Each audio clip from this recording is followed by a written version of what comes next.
Okay, I'm not surprised. I think we know what we're capable of, and I think it's shown by not losing a set. And I think the Big Ten play has been a lot different than it's been in the past few years, and it's a lot different than what we've seen. So I think we're just adjusting to that, and we're excited to go to UCLA and USC. I think those will be some good games, and I think, if anything, those will be the two teams that, out of the past few weeks, that could test us and take a set potentially. But, I mean, obviously that's not the goal. We want to finish that in 3 per usual. But, no, I'm not surprised. I think we know what we're capable of, and I think that shows that. Why do you think that they could take a set from you when you just came from a ranked Minnesota and you played pretty well? I mean, I think they play a different type of volleyball. I think California has a different style of play. We've been watching USC a lot. A lot of those girls have been playing for a while, and California kind of has a different style of play, and I think that's just something for us to adjust to. And, 2 sold-out crowds, I believe, and that's always going to be fun, and that's always a little bit nerve-wracking just going to an away game in away gyms and playing against teams that have sold-out crowds. So it's going to be exciting, but I do think that those are 2 really good teams. How is that style of volleyball different, and then what makes it difficult? Like in beach volleyball, a lot of those girls probably grew up playing beach, and I think a lot of them might see the game a little bit differently. I think we're used to pass that hit, and I think they're good at rallying and jamming and finding new ways to score, probably different than what we've seen, because I feel like we're just used to pass that hit and then it be done. Taylor, everyone on this team's hitting numbers kind of across the board are up this year from last year. What do you think are the biggest reasons that is? I think, honestly, it has to do with Bergen. I think that she's doing a really good job this year of receiving feedback from all of our hitters, but I think also, Dani's a really high-level setter coach, and I think that also really helps, especially Campbell as well whenever she comes in. But I also think, it also kind of speaks to us as hitters.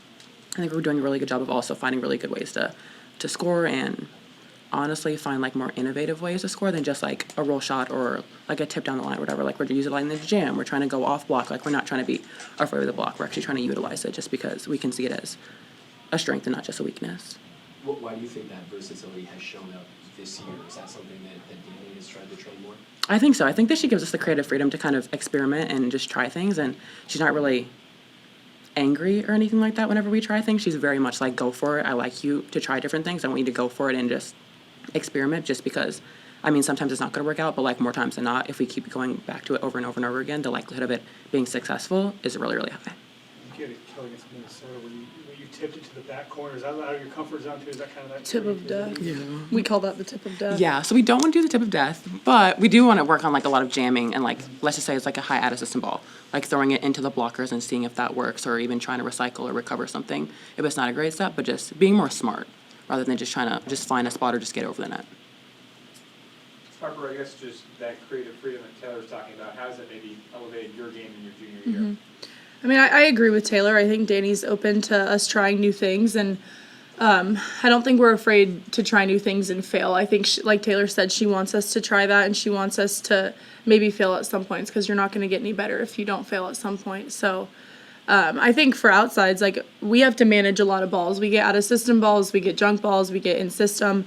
So I think it's just a lot of managing for us and finding new ways to score and maybe go for the kill, because sometimes I think as an outside, it's easy. We know that we're going to get a lot of junk balls, so you kind of get into the mindset of okay, I just need to keep this in and wait for a better set or a better in-system ball. And I think it's hard because you kind of get stuck in that loop as an outside, because we know that we're going to get a lot of balls, but I think we just have to find better ways to be more aggressive and take those risks.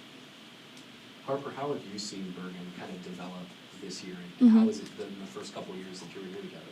Yeah, I think it comes with experience.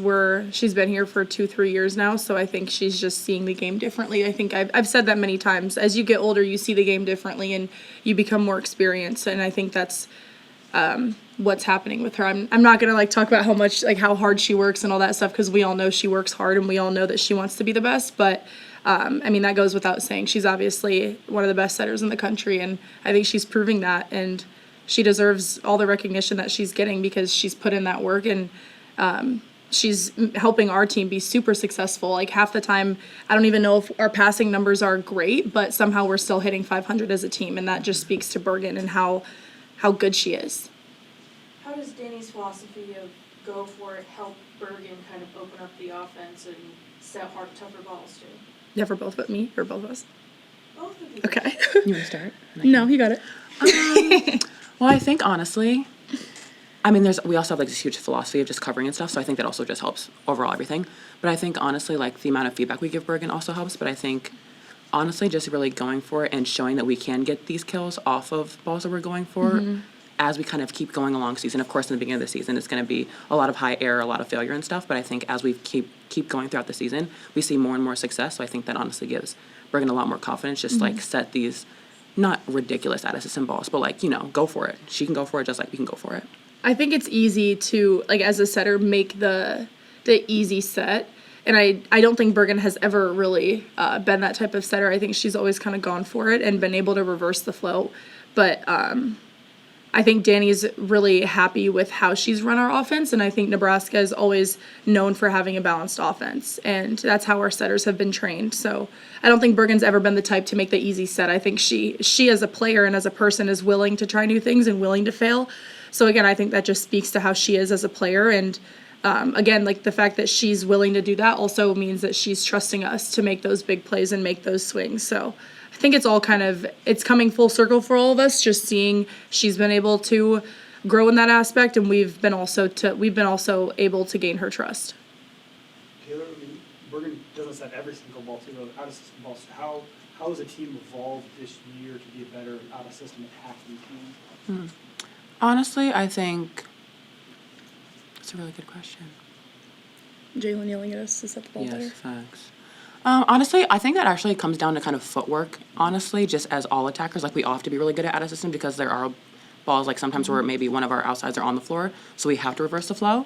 So I think, honestly, like, footwork is a really good thing that we have to really rely on, but then also, again, going for it. Like, we can't just set every single ball to our outsides because then we can become predictable. We can't become predictable as a team with how balanced our offense is.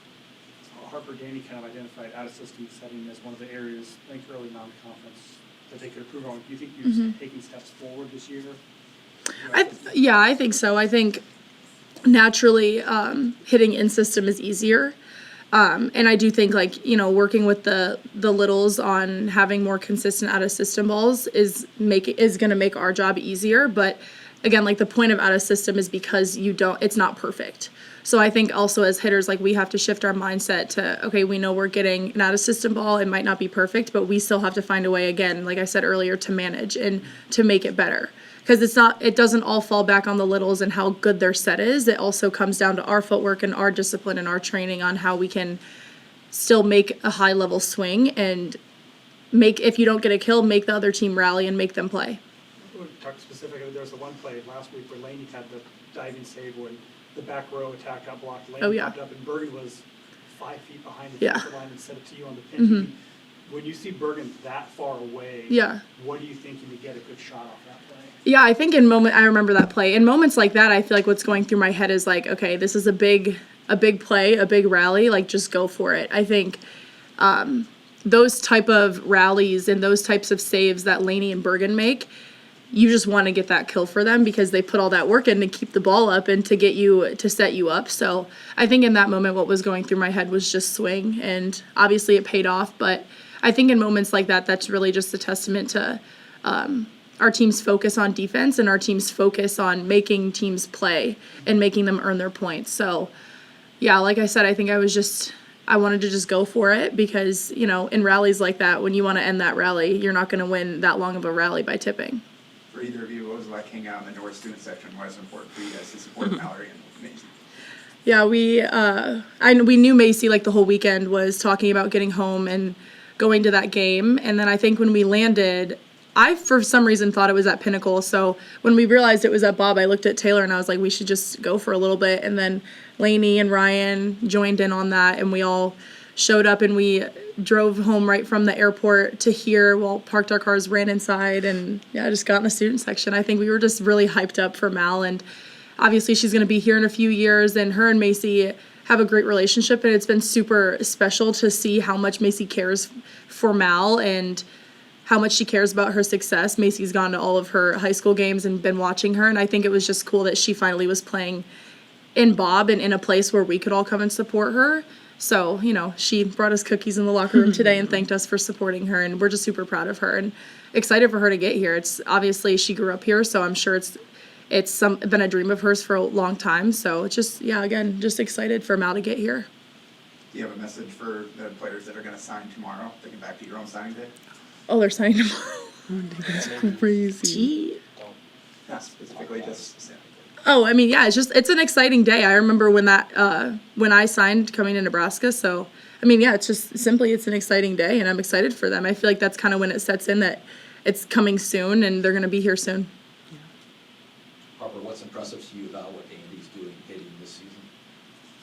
I mean, we all know Andi, yeah, we all know Andi's that good, but I mean, I think it all falls back to Bergen and our passing. You know, to set the middles, you have to pass well, and even if we don't pass the best, Bergen's still able to find Andi the ball. And I know that they've worked on their connection a lot this year, and it's paid off really well, but I also think Campbell has been able to find ways to connect with the middles. During games, she obviously doesn't get the opportunity to set them as much as Bergen does, but I think Campbell's still been able to find ways to connect with them and get them the ball.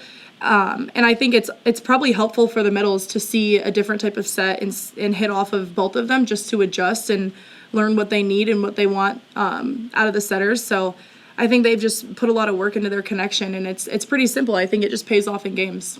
Taylor, as a follow-up, Andi was here a couple months ago, and their hitting percentage was down from last year. She's like, I won't be worried. I know it'll come through. And obviously, she just hit 1,000, which is unbelievable.